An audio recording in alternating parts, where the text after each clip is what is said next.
नमस्कार।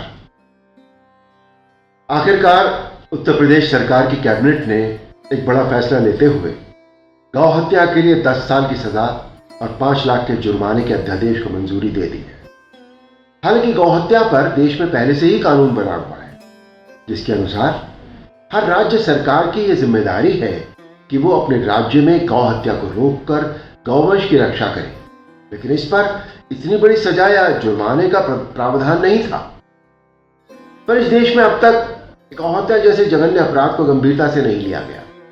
इसलिए कई जगह सड़कों पर खुलेआम बेदर्दी से गाय को काट दिया जाता है। इसके अलावा जानबूझकर गाय को गंभीर चोट पहुंचाने के लिए भी 1 से 7 साल तक की सजा और 3 लाख तक जुर्माना होगा। इससे ऐसी अमानवीय घटनाओं पर भी लगाम लगेगी, जैसा अभी हाल ही में हिमाचल प्रदेश के बिलासपुर में एक गर्भवती गाय को खाने के पदार्थ में विस्फोटक मिलाकर खिलाने का मामला सामने आया था। लेकिन इसके लिए उत्तर प्रदेश की तरह देश की हर राज्य सरकार को ऐसा ही कड़ा कानून बनाकर गौ हत्या और गाय के प्रति होने वाले हिंसा पर पूरी तरह प्रतिबंध लगाना होगा। सनातन धर्म में गाय को मां का दर्जा प्राप्त है और उसमें वो सारे गुण हैं। बचपन से उसका दूध हमारे लिए अमृत के समान है। दही, मक्खन, छाछ सब कुछ हमें उसके दूध से मिल जाता है। गौमूत्र में औषधीय गुण होते हैं, जिससे कई गंभीर बीमारियों का इलाज संभव है।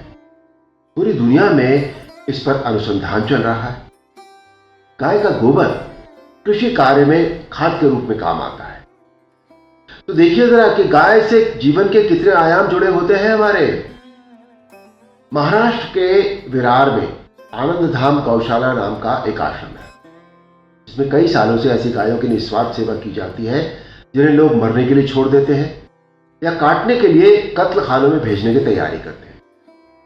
वो गाय जो बूढ़ी और बेबस होती है और किसी भी तरह से इंसान के काम की नहीं रहती, ऐसी गायों को लेकर लोग खुद वहां आते हैं और इस आश्रम में जो दूध देने वाली 2-4 गाय होती हैं, आश्रम के इस्तेमाल के अलावा उनका बचा हुआ दूध भी आसपास के गरीब आदिवासी बच्चों के स्कूलों में दान कर दिया जाता है। एक जानकारी के अनुसार कई युद्धों की मार झेल चुका देश वियतनाम ने तो गाय के माध्यम से ही अपने देश में गरीबी उन्मूलन अभियान चलाया और वहां देश के हर गरीब को 1 गाय और 1 हेक्टेयर जमीन दी गई।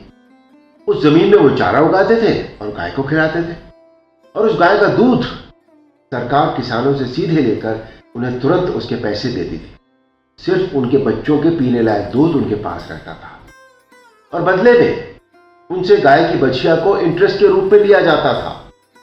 उससे और गाय तैयार करके दूसरे किसानों को दिया जाता था और पहली बछिया के बाद गाय की हर बछिया उसी किसान की होती थी, जिससे वो और गाय तैयार करते थे और इसी चक्र ने वियतनाम से गरीबी दूर कर दी।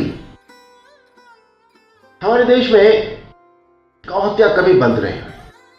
आज भी चोरी छिपे कई जगह ये होती है और कुछ राज्यों में तो इस पर रोक भी नहीं है। सिर्फ घास खाकर जिंदा रहने वाली गाय हमसे कुछ नहीं मांगती, सिर्फ देना ही उसका स्वभाव है।